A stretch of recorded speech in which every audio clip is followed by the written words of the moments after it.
All right, welcome into the Wrestling Mat. You are a member. That means you are getting it first. Hello, everybody. I am Matt Camp, and welcome in to the Wrestling Mat. Thank you for being with me here. If you're a member, yes, you're getting this live as we do it here at 10 a.m. Eastern. But for everybody else, yeah, you still get it at 1 p.m. Eastern, but it's a great way to get involved. It's a great way to support the show if you become a member at thewrestlingmatshow.com. You can find it down below. Hello to the members out there, the Matt members. I thank you so very much for supporting the show. And we have a lot to get to on the show today.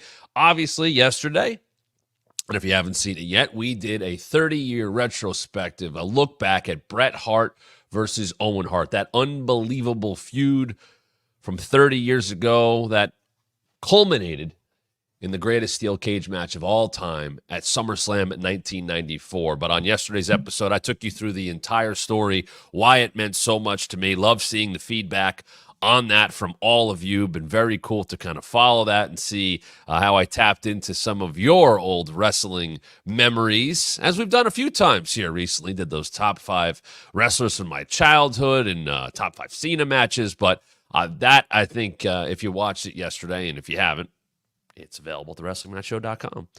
That's one of those where I think you can hear how much it meant to me, how much it has stuck with me, and as I told yesterday, how it actually played into my application when I was trying to become an employee at WWE, which I did for a few years. But anyway, that is all things you can check out at thewrestlingmatshow.com. And as you know, if you're a member, you've gotten a lot this week. You've gotten the AMA, the private Zoom. We watched back Raw from Germany from 1997 on Wednesday. And if you're a member, and I thank you for that, as many of you are watching right now, you can watch Bash at Berlin with us tomorrow. As you're watching this on Friday, you can watch Bash at Berlin with us tomorrow. There you go. That's what you need to do to become a member. Many of you see this already and go, I am. Okay, no problem. But for everybody else, you see where the tiers are and where you got to be to watch Bash at Berlin with us. So make sure you become a member. And as I said, you're getting so much more for your bang for your buck. Also, I made the announcement right at the end of yesterday's show. It is now official. We are part of the Believe Network. Believe Network. We are here. We are with you. They wanted the show as a podcast, and now it is a podcast. It is officially available right now on Spotify, on Apple. It'll be everywhere you get your podcast. We have a link for you. But basically, just search the Wrestling Mat, and you're going to find this show. I uploaded some older episodes for those that are catching up. Those are there for you right now. And if you're listening on the Believe Network, thank you so much for your support. Head over to thewrestlingmatshow.com for the video version of this. If you're just listening to the podcast, absolutely, we love you for it. We appreciate you. But make sure you check out the video version, and you can do so at thewrestlingmatshow.com, and you become a Matt member. You do that, of course, at thewrestlingmatshow.com on our YouTube page. But if you're listening on the Believe Network, thank you so very much. You're going to be getting every single one of the episodes that we put out after they air on here on YouTube. You'll get them as soon as they're done or within that time span. But make sure you are subscribed, whether it be on Apple, whether it be on Spotify. But the link is there for you on all of our socials at WrestlingMat23. Really need you to help out with that. As you can subscribe, you leave a review. 5 stars, please. No matter what the venue, 5 stars would be nice. We would really appreciate that. And as you know, all that stuff helps the algorithm. That's all the stuff I'm supposed to say. I just hope you support because you want the support. That is what I'm asking for. We don't end up as a podcast. We don't end up with them wanting this show without your support. And I really do appreciate that. And I mean that from the bottom of my heart. That went such a long way. They weren't interested. They don't have that. Now they do. Now they have wrestling. And they have it here with the Wrestling Mat. And by the way, nothing changes. The podcast version of this show is exactly this show. It's just the audio version. I'm sure many of your other favorite podcasts that you watch on YouTube do the same exact thing. That's all we're doing here. Just giving you another way to take in the show. And hopefully you do. Sometimes maybe you're on the road, and I appreciate if you're watching on YouTube that way. That's fine. That's great. But if you want to just plug it into your ears and that's how you want to do it, you're going to be able to do that. So please subscribe, please rate and review, all those things. We appreciate that. It goes a long way. And I want to thank the Believe Network for bringing us aboard here. The Wrestling Match Show only getting bigger thanks to your support. Now, as I said, members can join us on the right tiers for Bash at Berlin tomorrow, doing a watch party. That is our September pay-per-view watch, just because of the way the schedule kind of worked out. Yes, you're getting 2 in August, but because it's August 31st, that is our September pay-per-view watch party. So hopefully you join us for that. Become a member. And let's get into Bash at Berlin. We'll go Bash at Berlin. We'll preview that. Then we'll get into Dynamite, kind of working our way backwards. Since yesterday, you got that Brett and Owen episode. Hopefully you enjoyed that. And appreciate all of you for being with us for that. But let's get into Bash at Berlin. So as we look at the card, as we stand here, on Friday morning, where I am at least, 5-match card. And I am very pro 5-match card. Believe me. Believe me. There you go. That was unintentional. And for this show, on a 5-match card, there is a lot of star power for a 5-match show. Let's start there. I also believe that the crowd is going to carry the show. I think we'll hear that tonight on SmackDown. That's okay. Randy and Gunther, I would assume, is the main event of the show. And is that match in question? I don't think so. Cody and Kevin Owens, is that match in question? I don't think so. Is that okay? Are you okay with, hey, these will both be really good matches? Because I think they'll be great matches. I think the crowd will lift them up. I think we could see a similar atmosphere to what France brought for Cody and AJ. Once again, a match as Cody's first title defense after WrestleMania. That was not in question. I know how great the match was. I heard the crowd. The match was great. Those two guys put on a hell of a show. Cody and Kevin can do that tomorrow. Randy and Gunther can do that tomorrow. But I don't think the outcomes are in question. It's Gunther's first title defense, televised.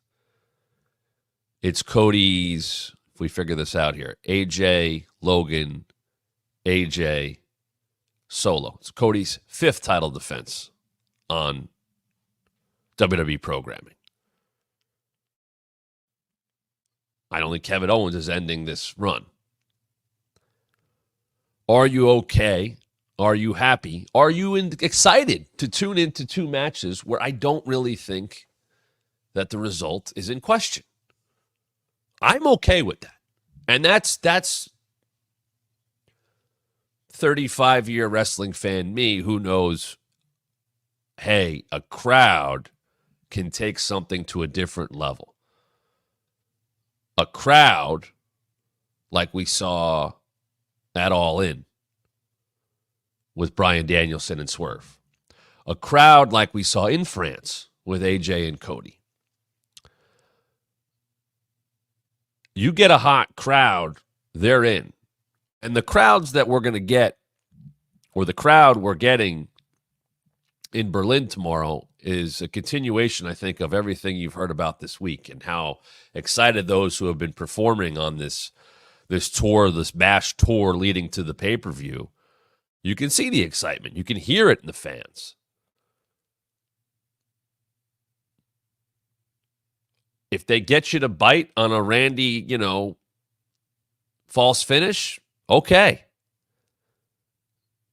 Could we look back on these matches and the reigns of Cody and Gunther and go, man, those are awesome matches? Is it just padding seems like it's a blowout game? It's college football with a top-seeded team taking on a lower team who's just happy to get the paycheck from playing the big team. The underdogs in these matches are Kevin Owens and Randy Orton. They're not the low-level schools here. These are former champions themselves. It adds the star power to the matches. I'm okay. I'm more than okay. I would be greedy if I said, no, Cody and Kevin and Randy and Gunther. I know who's going to win. I don't know. Or do we just appreciate the fact that Gunther is facing Randy Orton? Again. That they have taken the story from King of the Ring with the finish that I know a few of you, I Nerdy Dude hit me up at it. I think they're working us on the finish. I think that was supposed to be the finish. I don't think it was supposed to be. I don't think that's how you'd want to put Gunther over to win King of the Ring. I don't think you want to get too micromanaged there of, well, if we give Randy a little bit of an out, we could set this match. I don't think so. I don't think that's how you book someone like Gunther.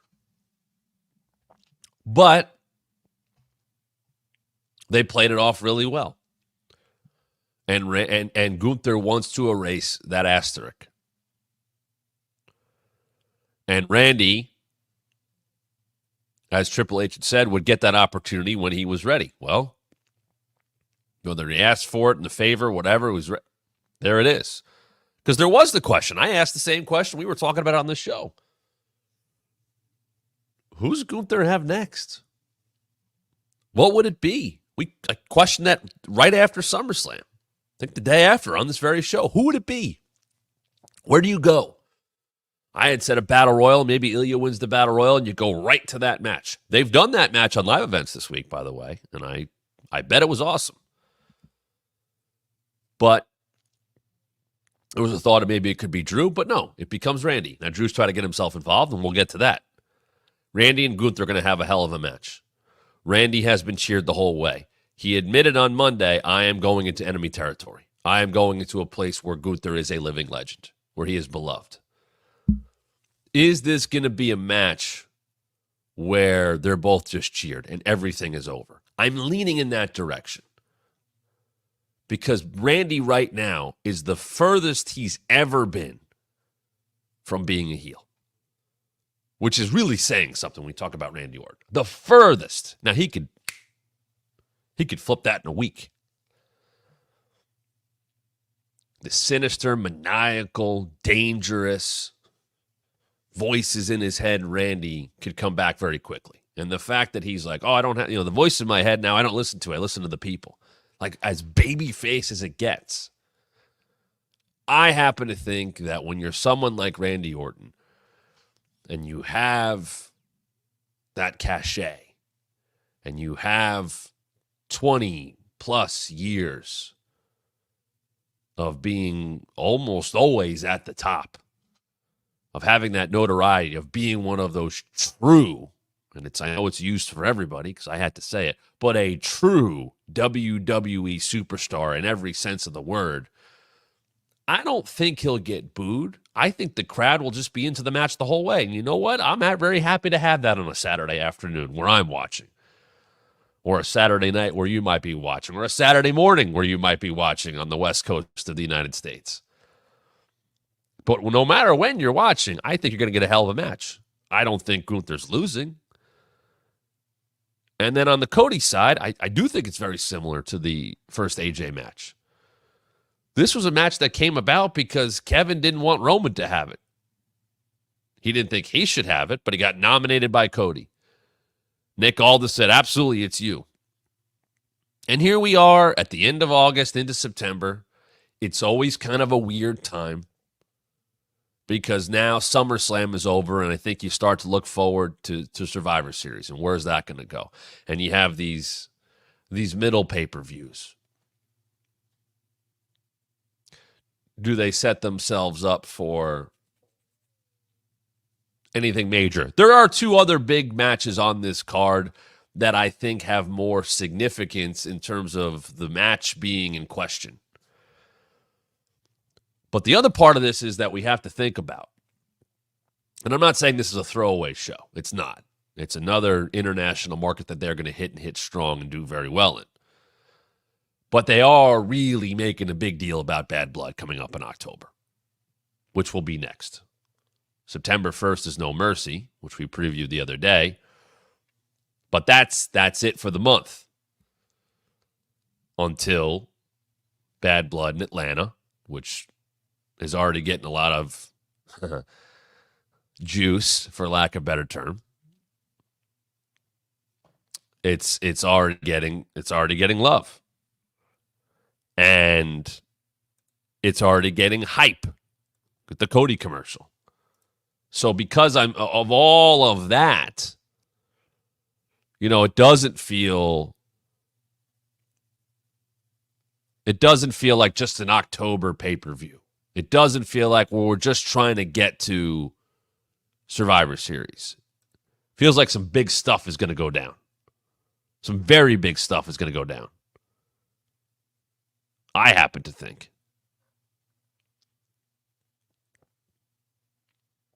But we will see. We will see. We get into the rest of this card, and now I start to think about where do they want to go? What's going to make the most sense? Cody should be Kevin Owens. That hits me as more of an angle type match. What comes out of that?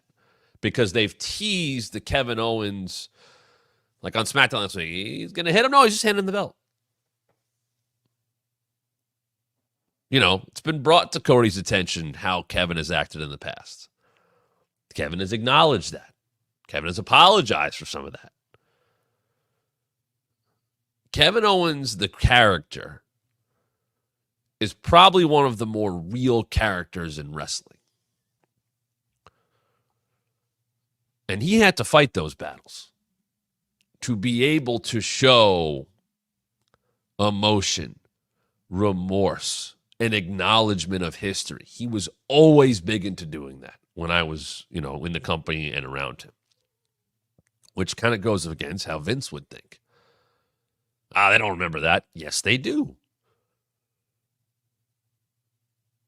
Woods posted, if you're wondering why I have trust issues, and he showed the Owens attack when he was Big O, which not only played into what he's doing right now with Kofi and Odyssey Jones, but what Kevin's also doing on SmackDown with Cody.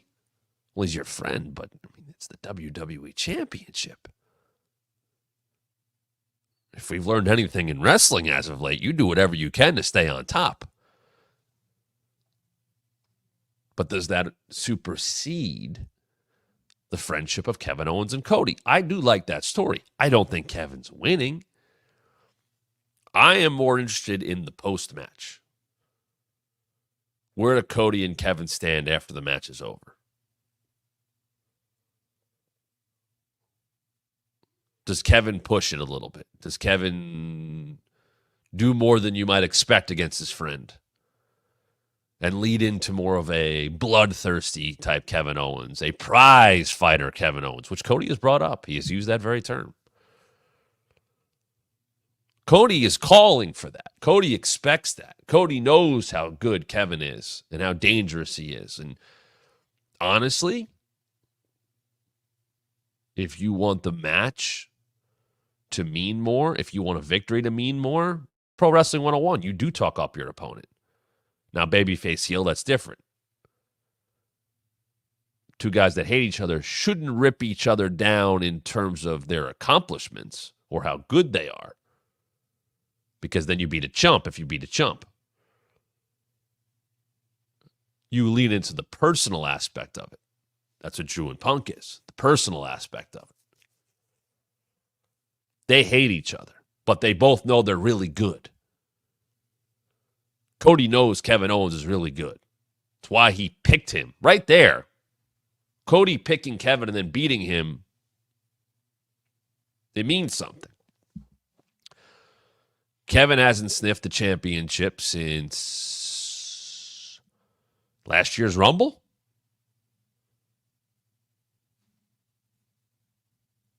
Right? That's it. And it was the backdrop to the Sammy turn. And that's fine. Kevin has always, brought it up. He's been the one that's closest to getting that championship. He was the one that was closest to beating Roman multiple times. Probably did have him beat a couple times. So he could do it. We know he could do it. He's the second ever Universal Champion. But if Cody can take the best of Kevin, I think the best way to do this match is that Cody forces the most out of Kevin. Kevin does not unleash his entire moveset in every match. He should in this one. He's also really good at turning it up and living in the moment and feeling the moment. Watch him kick the ropes tomorrow. It's always a tell. So then we have the two matches that are very much in question. Terror Twins against Liv and Dom. Now, you have everybody very much united that are going against each other. Liv and Dom with Judgment Day are tight. Rhea and Priest are tight. Is this about revenge more than anything else? Because when it comes down to it, Judgment Day turned their backs on Rhea and Priest. But Rhea and Priest walked into SummerSlam champions and walked out without their championships. Is the focus even? Is it just absolute revenge? Or is it revenge and we need to be champions again? And that's where it gets uneven. Because Damian Priest, Dom's not the champion. Finn Balor's a tag champion. That title's outside the group. That's outside. He's got tunnel vision right now. Gunther's over here. But for Rhea, the person who took her title and the person who's also responsible for that happening are both in this match. Dom for loving reasons and Liv for championship reasons. So, with Bad Blood coming up next month, I think there's a clear path to get to Rhea and Liv again for the Women's Championship. Now, you would have to think that involves a victory for Rhea and or Priest in this matchup. Or do Liv and Dom escape, and then they can escape next month if they do it in a cage. And that's the thing. This is Bad Blood. This is not a Hell in a Cell pay-per-view. It feels like we are getting a Hell in a Cell match. I would lean Drew Punk because it's the next step up from a strap match. But is there some kind of stip with Liv and Rhea that could come out of this tag match?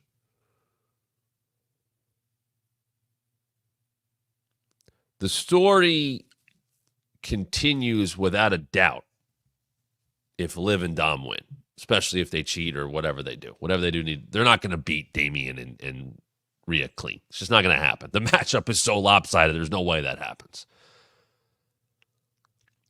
But if Priest and Rhea win, well, now they've gotten a measure of revenge. Now is it about getting championships back, which obviously Rhea comes into more focus than Priest. Does Priest now deviate from the Judgment Day story to go back after gold, or is there more to it? That's why I lean towards Dom and Liv sneaking out of this one with a victory, not destroying those two, just being 3 seconds better by any means necessary, because it just further enrages Rhea and Damian. Do you pull the trigger on that riptide from Rhea to Dom? Like, that's a big moment. That's a huge moment. He's had him a few times. It looks like that he's going to get and he gets saved, and others have been taking the bumps, whether it be Carlito or JD. You have that. The other part of this is, sure, Damian wants his title back, but I also think he wants Finn. Finn's not in this match.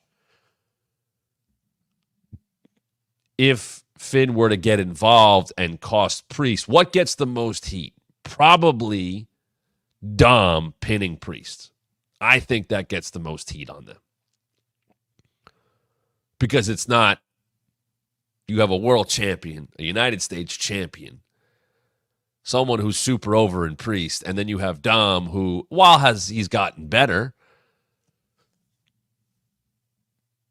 he's not at that level. Of course, Dom is in the IC title tournament on Monday as well, which also adds a little bit to this. That's why I'm wondering if Dom gets the pin on Priest to keep him hot for that, and then things don't go so well for him on Monday. I'd have to believe, well, I've painted a lot of scenarios there, that it's going to be Finn and Priest and Liv and Rhea at Bad Blood. This match, while on paper is lopsided, has a lot of juice and has a lot of the correct heat on it. And I think Berlin will play the role the company would love them to play, which is boo the hell out of all of Judgment Day, boo Dom, boo Liv, be behind Priest, be behind Rhea. Then we go to Punk and Drew. It is a strap match. They are going to hurt each other. Will the bracelet come back into the forefront? I know Michael Cole brought it up on Monday. I just don't think that's the right move. I also think there's another match here. It's Bad Blood. I'm sure I'm not the only one that's going to bring this up. Can they do First Blood? The pay-per-view is called Bad Blood. Can they bring that back? Have things changed enough? Are advertisers cool with that, especially if it's on a premium live event? Can blood be intentional? We've seen blood. Rock destroying Cody before WrestleMania, but that was very intentional. Seth Rollins coughing up blood, a little different, easier to kind of work. But there has kind of been a precedent set. It's The Rock, it's Cody, it's two of the biggest stars, or were the biggest stars at the time. I know Rock's not around, but more of the point is, we've seen it. That was, the rain and all that I don't think that was a mistake that Cody looked like that. Is there a way to use, worked blood, not shoot blood, no hard ways, whatever you want to say? None of this. The pay-per-view is called Bad Blood.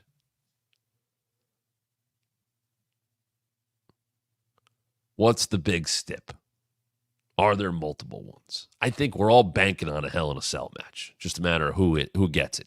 Punk and Drew would be at the top of the list. Could you do two, though? Could you do Liv and Rhea? But Punk and Drew got to keep building it up. I think this match will be far better than their SummerSlam match. It's about those two. It should stay about those two. It should be about, we saw Drew exit through the crowd. That's a much more heel move. Well, he can't get away on Saturday because he'll be attached to CM Punk with a 10-foot leather strap, blah, blah, blah, blah, blah, blah, blah.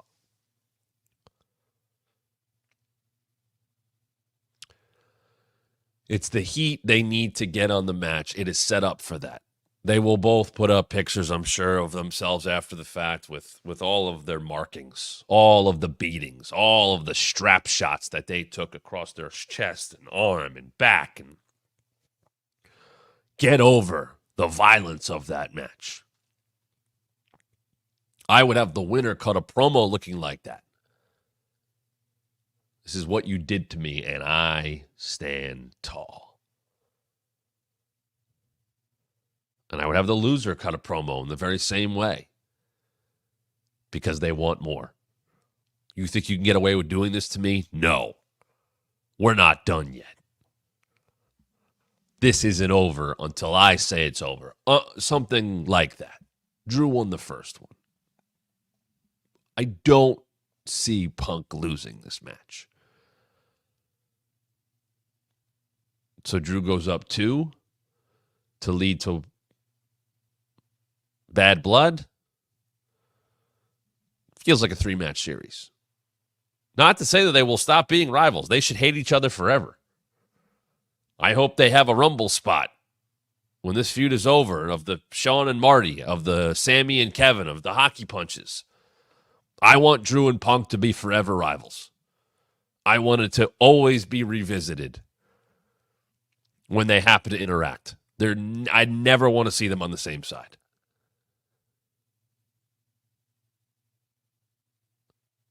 They're going to beat the hell out of each other. And it's going to be, I think, a lot more satisfying, regardless of who wins. It should be Punk, than what we saw at SummerSlam. Also, 5th match on the show, the Unholy Union defending the tag team titles against Bianca and Jade. Well, at least Bianca and Jade are returning to pay-per-views. It's been a couple of months. They've tried to put a little bit more on this one. It's still very hard, I think, to get anybody to care about tag titles that have been so poorly booked. I'm not sure you could say they're cursed or whatever. It's just there's a lot you need to do to heat those titles up. And unfortunately, Isla and Alba, there's just not been enough depth to their characters because it hasn't been explained enough. They won the titles before we really knew who they were on Raw. We've seen them more. We've heard from them more. They have Blair Davenport with them. But Bianca and Jade are massive stars. You keep the tag team titles. You get them on them. Unless you start to kick into motion what could be a massive match. You start to kick into motion maybe some issues between them. Because it seems like they're good to go, right? They're back on the same page, and they've had Naomi back with them here and there recently and all that. The ruse can be that they're back on the, they're good to go. They were never not on the same page, but man, they're ready to go. They're united. Is that a WrestleMania match next year? Is Bianca and Jade a WrestleMania match at WrestleMania in Las Vegas? Is that a WrestleMania 41 match? They could be tag champs, and you can still build to that match. It's the 5th match on the show, and by a wide margin, it's the 5th match on the show. Top stuff up here, that match down there. Just because of how the tag titles are treated, how the champs have been booked, how the champs have been explained. Once again, it's an angle-heavy show. It feels that way, at least in terms of the Terra Twins match, the Punk and Drew match, the tag titles. Randy and Gunther, I think that's not taking away that it won't be an unbelievable match, but it's what's next for Randy, what's next for Gunther. That's kind of more what I'm thinking about. Cody and Owens is, where's Kevin at? Will he start to realize he's got to go somewhere else? He's got to do a little bit more, even if it's his friend, to be the champion. And who's next for Cody? Do we get a full-fledged heel Kevin Owens? Does he get frustrated after he loses? If they have a great match and Kevin loses, how does he react to that? How does he feel about that? Does he attack Cody? Because I don't think it's closing the show. I think Randy and Gunther's closing the show. But does Cody give him the attaboy? Hey, give him a hand. Kevin's like, fuck you. And whoops his ass. Do we need that from Kevin? Or, I'll bring it up again. Is it about Randy? Because to me, I can see a scenario where Cody wins and Gunther wins. So Randy's back on SmackDown. And Cody gives Randy, he sees him, hey, great job out there. Man, that was a tough effort, blah, blah, blah. A lot of placating, a lot of attaboy, but you lost. And Randy just doesn't want to hear it anymore. Why did I have to go to Raw to get my title shot? Why'd you pick Kevin? I know I know I already had why, but why did it even have to come to that? Maybe that's the impetus for the Randy turn. Cody being a little too, hey, I got you. You're next. I don't need handouts. I take my opportunities. That sort of thing. 5-match show. We are watching it here for members of the Wrestling Mat. You can come join us. Please do so. Would love to have you. Join below. Head over to thewrestlingmatchshow.com. We're watching Bash at Berlin tomorrow, right here on thewrestlingmatchshow.com. Let's move over to Dynamite. Watch the show. Getting a little 2-day delay, but that's okay. Because we did Brett and Owen yesterday because I felt that needed to take precedence. So the show, you're coming hot off the heels of All In. You're in Champaign, Illinois. Tony's hometown. It was unfortunately obvious that not a lot of seats were sold for this show. And whether it was that, whether there was issues with miking the crowd, unfortunately, the crowd did not add to this show. And we open with Mox coming out, and he comes out to his New Japan music, Wild Thing Is Gone. And I always tell you, listen to commentary, because they're going to tell you where they want to go. More of a WWE thing, but you could hear it in Excalibur. He looks steely. What's going on? This wasn't supposed to be how he started the show, which I never like hearing. Don't tell me that. Because you announced a bunch of stuff, but there was no indication of, well, that's going to open the night. And that's been said. Here's the thing. That's been said before. Then what was supposed to open? Who got stuck behind the curtain? You got to think about that when that stuff's being said. Who's pissed off they didn't get to come out first? Shouldn't that play into it? If this wasn't supposed to open the show, then something else was. Was it a match? Was it Ishii Hangman? Did they go, hold on, Big Tom, stay right there. Hangman, wait a minute, Mox is first.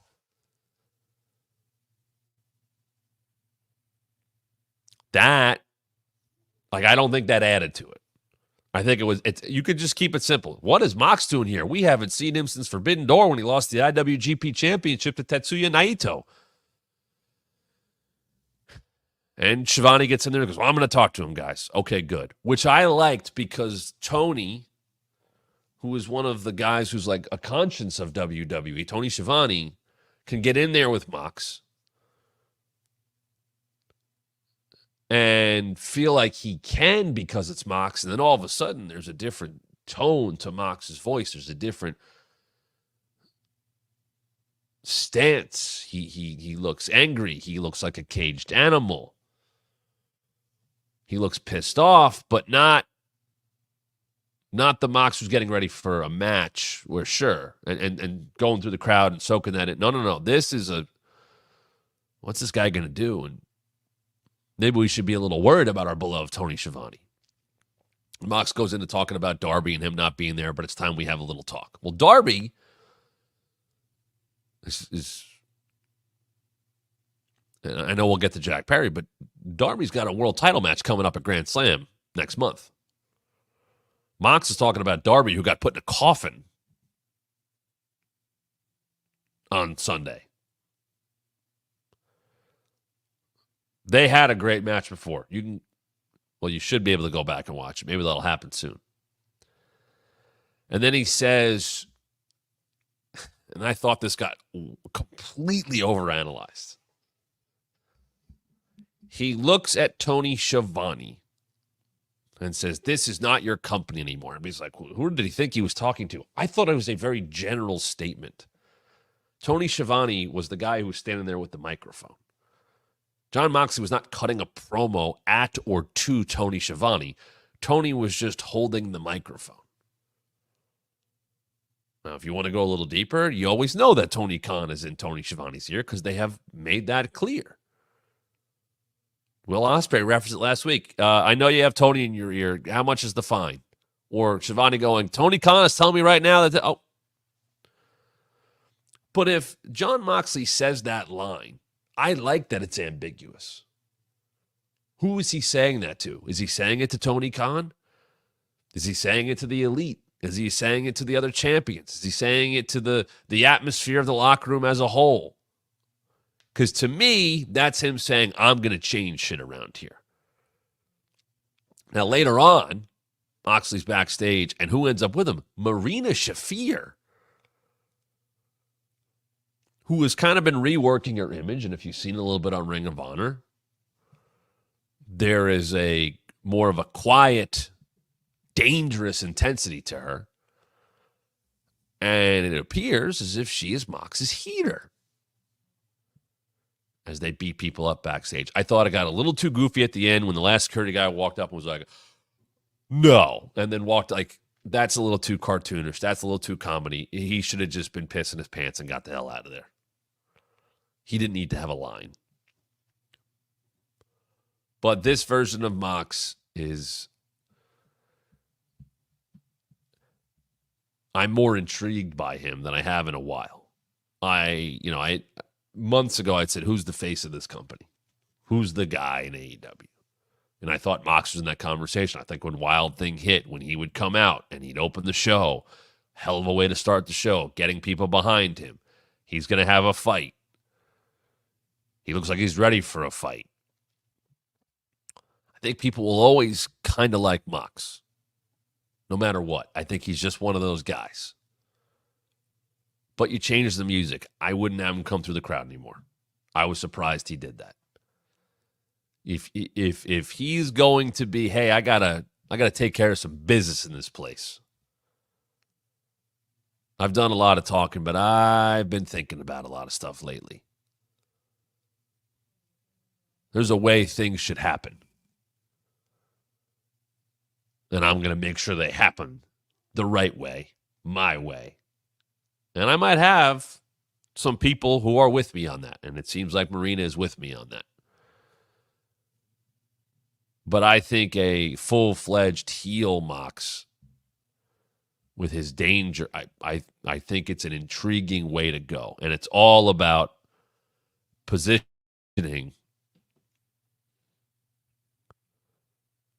the right people to go against Mox. So you make sure he's absolutely a heel, which Darby's a great start.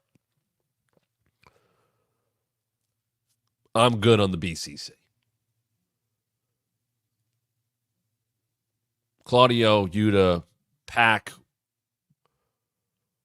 win the trios titles at the pay-per-view. Pac's out there for the end of the show, which felt a little out of place because he's not really with the group as a whole. And then we know what he does later on. Like, what is he, a babyface? Or like, that's confusing to me. I think the BCC, I think Brian should be on his own. I think Claudio and Yuta can be fine together. They happen to have Pac with them because they're the trios champs. That's a little blurred lines of babyface heel to me. I'll get to that later when we get to Ospreay's appearance. Ishii and Hangman.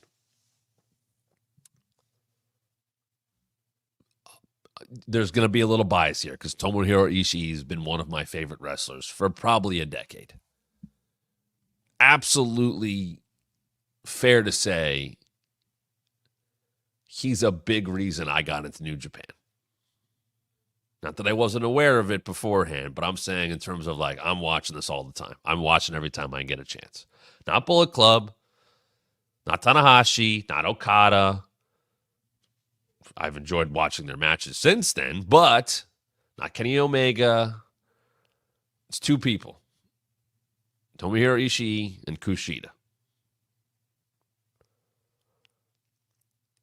So as a fan of Ishii, I would also say it's been pretty awesome to see him as a regular television character. Kind of in a comedy group, although he doesn't play the comedy part of it. But he goes out there and you have Hangman and where Hangman's at right now. I think this is about as good of a TV match as you will see. And I don't think that everything needs to have a major story between the two guys. It was more important that Hangman is in such a big story. And listen, people just have matches to find out who the better man is.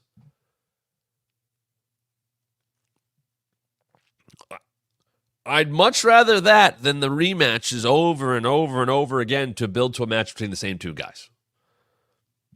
I lived through that. It sucked. But to match people up to go, hey, this is a match, but where's Hangman's head at? Can you throw Ishii in his way? And can he be focused on him enough knowing he wants Swerve? And the key part of this match is those two guys had a hell of a match, and they beat the shit out of each other, and I enjoyed it thoroughly. But the key was, and I think AEW needs to do more of this. Yes, you're calling the match. Yes, you're acknowledging what's going on in the ring. But what also do? You're telling Hangman's story of where is his head at. What happened he lost the gauntlet. He came out at the end of the world title match. He clearly wants Swerve. You're giving me the character stuff of Hangman during this match. And Hangman is in the ring being the wrestler against the hell of a professional wrestler in Tomohiro Ishii. And they beat each other up, and it showed that Hangman could fight anybody. I think if you didn't know, Ishii was right there with him. And it was brutal, and Hangman probably needed that win. Not probably, he did. Jeff Jarrett el-kabonged him. That was it. He lost his chance. So you got to get Ishii out there to have a hell of a match with Hangman. And Hangman beats him to get him back on the right track because you don't want him losing too much. Hey, I got to go out there and focus up on a fight. He did. Now, they lean into commentary, talking about character stuff, about the home invasion, about what Swerve did. And Tony Schiavone, once again, the conscience of AEW, at least on commentary. Excalibur's the straight guy. Taz is analytical, can understand the heels a little bit more. But Tony is openly cheering for baby faces, saying what's good, calling out heels for being bad.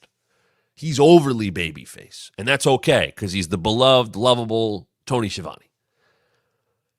And they talk about the home invasion. Like, I understand where Hangman's coming from.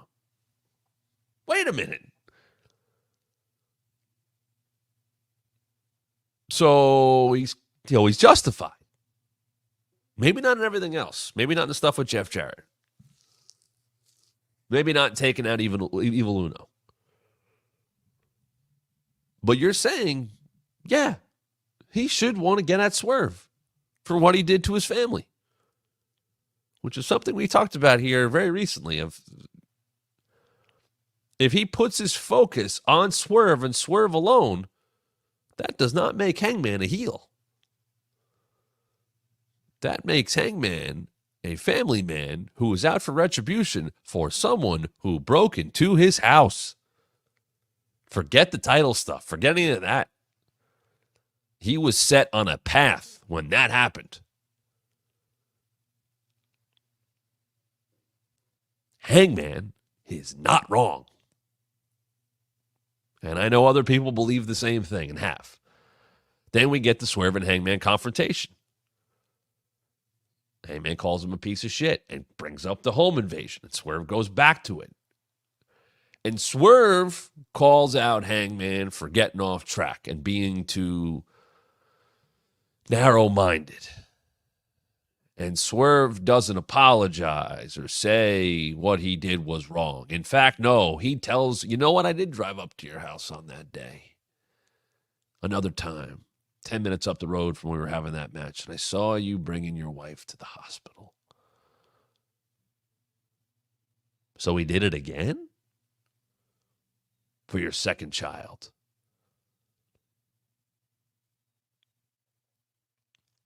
The point of that, I think, was to come across as, Hangman, you got stuff at home to worry about. And that's a fine thing for a babyface to tell Hangman. You know what? You got to stop worrying about me.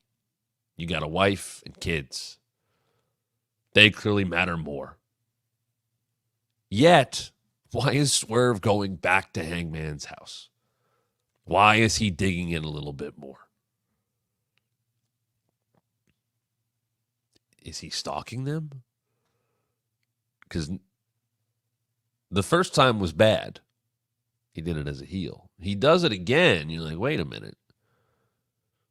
Mind games are one thing, but Hangman literally didn't know that it happened for months and months and months and months later, as we sit here now in late August. To me, that makes Swerve a creepy heel piece of shit. And Hangman did call them a piece of shit. How do you boo Hangman? If now you just focus it up. You want to boo Hangman for Jeff Jarrett stuff? I get that. You want to boo him because he took out his friend Evil Uno? I get that completely. He had such tunnel vision. If you got in his way, he was coming after you. But in the story that they're telling, that Tony Schiavone is talking about, they're bringing up on commentary, that Swerve has now added layers to. Swerve is the heel, and Hangman is the babyface, and you're not convincing me otherwise of that. Hangman is in the right. And maybe that's what they wanted to do. Maybe they spun that around. Maybe this is the beginning of the Hangman redemption and bringing him back. He should be in a dark place. That I understand. But he's there because someone messed with his family. And to me, if someone is defending the honor of their family, that's a babyface. And the guy who's messing with them is a heel. They will face off in a cage at All Out. Because Hangman also made the point of saying, you're not better than me. Now that's the whiny stuff. You're not better than me. You needed Cage. You needed Nana. You needed whatever. That's a little whiny. That's a little bit more heel. But Swerve's going, fine. Want to keep them all out? We'll do it in a cage. Let's go.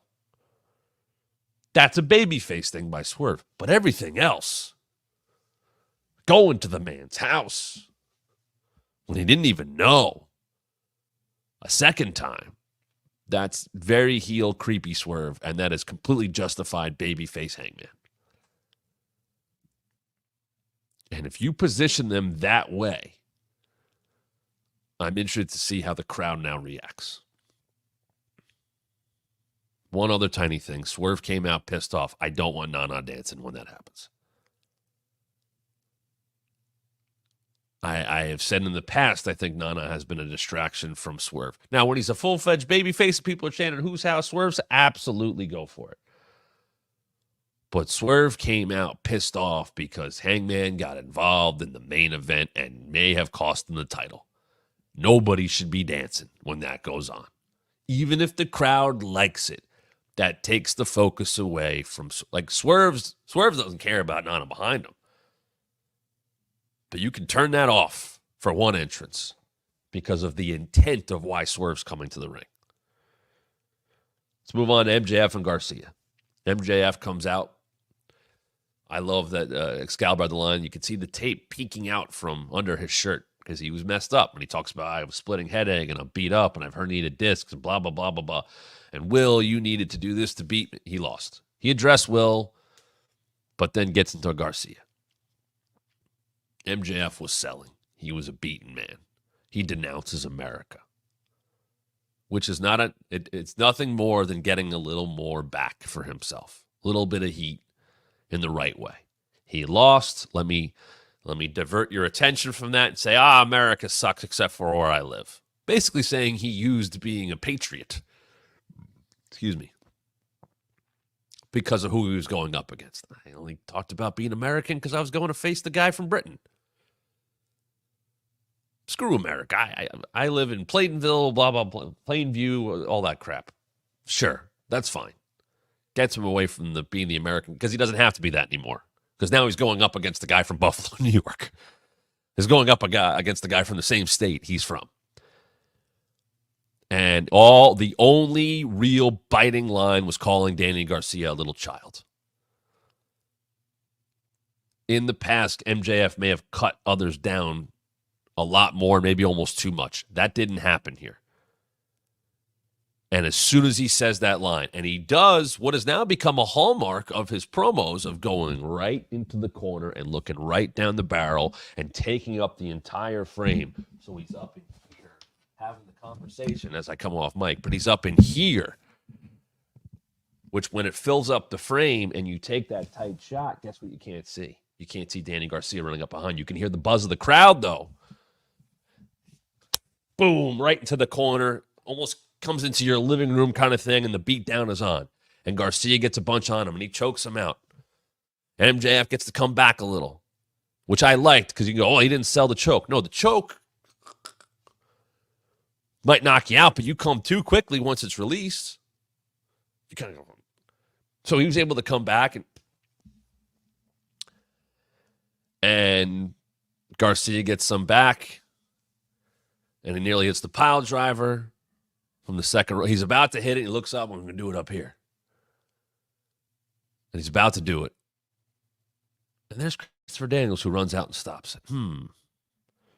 I have a theory on that. But I need a little bit more evidence. I still have my red yarn board over here that you can't see about Christopher Daniels. I'm not ready to reveal that yet. Maybe next week. But then Garcia says it. And I said it on Sunday afternoon. Max put up a tweet very early morning, I think it was, on Sunday. My Dynamite diamond ring has been stolen. Unreal, godless, lawless country. Whether that happened or not, I tweeted something to remember coming into this match. Max tweets with a purpose. And what do we find out? That Garcia got it, pawned it, and paid for his whole trip. Now, I would think if you're signed to AEW, you don't need to pawn a ring to pay for a trip to All In London, but that's besides the point. The fact is he was able to get the ring away from Max, so Max couldn't use it in the match like he did the first time against Will. And then Garcia gets a measure of revenge by taking the ring and showing up to cost them the match. That puts Garcia in a much better spot. And by MJF not tearing him down verbally, and having to take that beat down, it puts Garcia on the correct level. And that leads to now a match where you go, well, hold on a second. Is MJF losing 2 in a row? Could that be the case? It doesn't happen. Could it be the case, though? It could. Or does he get one up on Garcia and this continues? This is the best booking of Garcia ever. And I'll tell you one other thing. They're doing the pull apart, and you're yelling, and Max is yelling, I have no remorse for you, blah, blah, blah, blah, blah. And I talked to Tony Khan, and I got the match, and if you want it, you got it. And at one point, Garcia just gives up on trying to fight the security because he said everything he needs to do, and he calms down, and he gets on top rope. Let's go. They're off. The crowd's with him. And I'm going, don't dance, don't dance, don't dance. Please don't dance. Hit his music. I'm going, he's going to. And I see some people in the crowd doing that. And he didn't. And I think that is so important because while it may have gotten him over for a short period of time, the seriousness of this feud and of this angle doesn't warrant dancing. Nana danced when Swerve was pissed. I didn't think it made sense. Garcia leaves that aside. Very good angle. Learning Tree and Roddy Strong against Conglomeration and Hook. I thought Big Bill's lines in the backstage were hilarious. The Jericho stuff aside, I think Big Bill is killing his role. I think it's the reason he got cheered in the UK. I think they need to lean into that a little bit. Roddy taps Hook with his foot on the ropes, setting up what looks to be Hook and Roddy for the FTW title. Once again, I don't think that title needs to be in play, but I think Roddy and Hook is a great next step for Hook. The Mercedes party. No.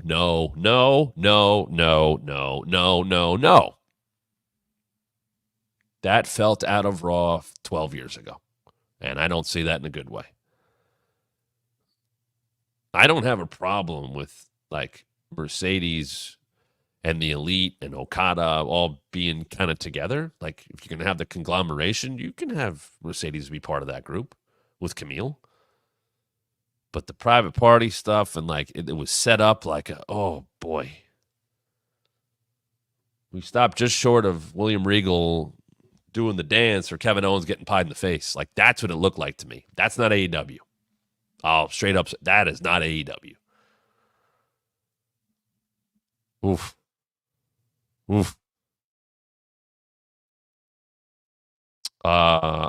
Mariah comes out, Shivani, and she kind of teases the reveal. She does heel 101. She craps on the local crowd. She shows the title. That's it. I would have wanted more from that. I don't know if that was a timing thing. You don't want to maybe do everything at once, but they got a lot on that show. It seemed like she was the one that kind of lost out a bit on time. Grizzled Young Vets and the Bucks. So Excalibur throws to the conclusion of the match, which I thought was going to be the finish and the confrontation in the ring. And instead, it's the Grizzled Young Vets and the Bucks meeting up backstage. And the Grizzled Young Vets do a very formulaic promo to the Bucks. And they didn't get too smarmy about it. They sold.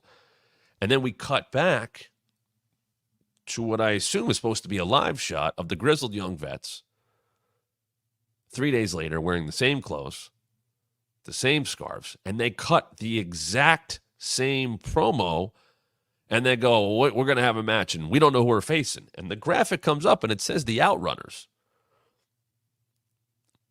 They couldn't know that answer. Like, that's some big surprise, but also, like, if you know that's the match, they don't know it's the match, and the TV audience gets that first.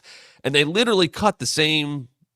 They say so many of the same things other than we're going to face this team who we don't know who it is, doesn't matter. And then they finish the promo the exact same way they finished the promo against the Bucks. Very formulaic. You basically ran the same thing twice and go, oh, by the way, they get the Outrunners this weekend.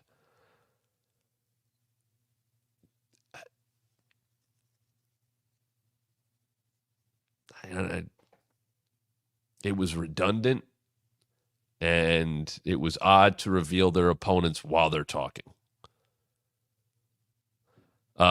Great video package on Takeshita and the great run he had in the G1, and we're going to see him in action, which is good. Please keep pushing him or push him. Ricochet and Kyle. That's the same Ricochet I watched for the last I don't know how many years. His finish was something he didn't do in WWE. It's the same guy. It's the same exact guy. He had new gear, but the same idea of what his gear's been. It's the same guy. There was no fresh coat of paint on him at all. And if that's what they want, that's what they got. But I watched Kyle Fletcher take a good amount of that match. Looked like he should have taken a good amount of that match. Emote more, play to the crowd more as a heel. I will say it again. I think there's more money in Kyle Fletcher push than there is Ricochet. I think he's a better all-around performer. But you got a Ricochet match. Is that enough? That's a question. I'm asking that. Is that enough? If you're someone that wanted to see more, to see a little something different, a little something new from Ricochet, going to a new company. Here he comes. You didn't get it. And if you wanted the same Ricochet that we've seen forever, you got it. And maybe people are happy with that. But you make a big deal about the main event or him, which was the main event in terms of the match, and him coming to the company. And I don't Well, I would think you'd want to change it up a little bit and get out of the same stuff that you've been doing. That just seemed like the guy I've watched on Raw and SmackDown, which is a very good wrestler who can do things to pop the crowd. It just felt like if you're going to come to AEW, you can have those great matches, but maybe you'll get a chance at a bigger push because you're a better fit here. And maybe the better fit is just that he can still have those matches. However, great job bringing Ospreay out because of the history of him and Ricochet. That I get. And Will can't do much because he gets poisoned Rana. What a sneak attack by Pac, who cuts a great promo. Right there, I went, oh, there's someone who when he left WWE, evolved his game.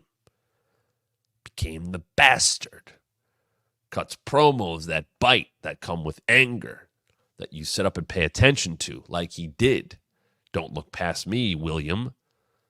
You have me at All Out for your championship. And Ricochet, welcome. Get to the back of the line. He's mine. Very good. Across the board. A poisoned Rana on the steel step, on the stage. That's a hell of a sell. That gets me excited for that match. I have no idea what that means for Pac's alignment. Because he's with baby faces, let's be honest, in Yuta and Claudio. He's out there while the biggest baby face in the company is celebrating their championship win.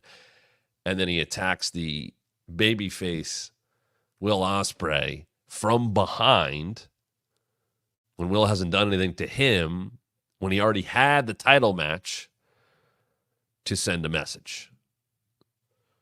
So the bastard remains the bastard. Just the baby face heel alignment can be thrown off. And finally, Danielson in the main segment talks to crowd.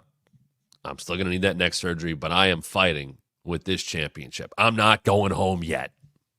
What you'd hope to hear.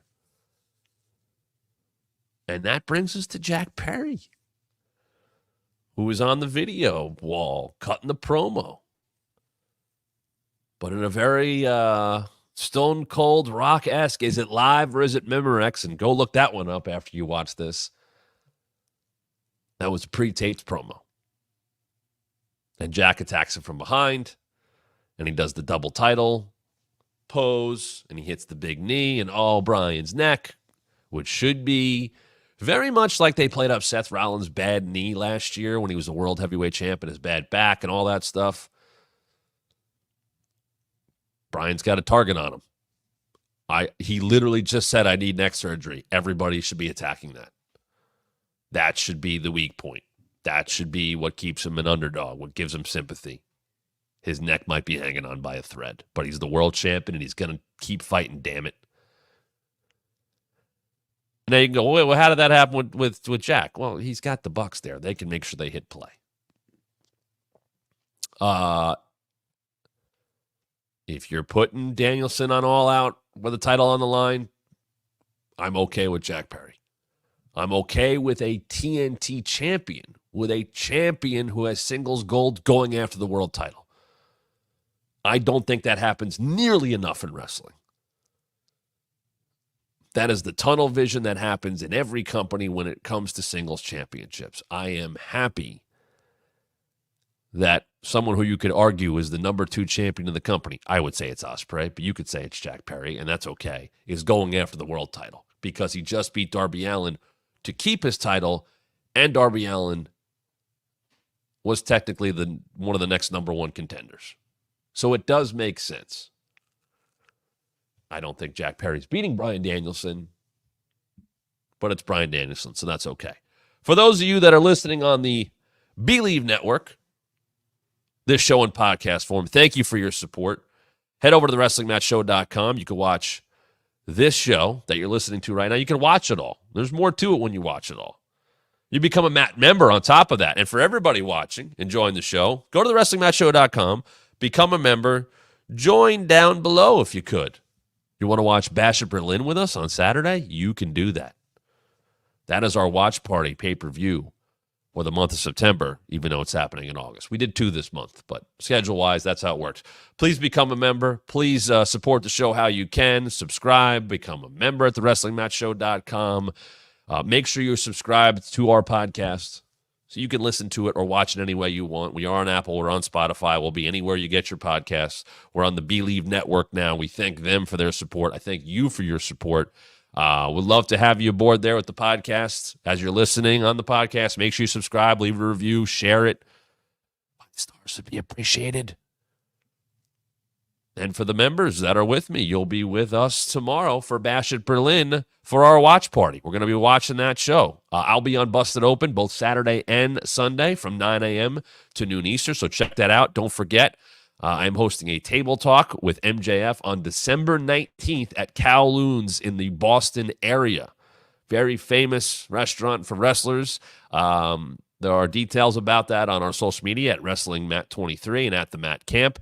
But I am going to be there with MJF on December 19th, hosting a table talk. He's going to be signing autographs, all that kind of stuff.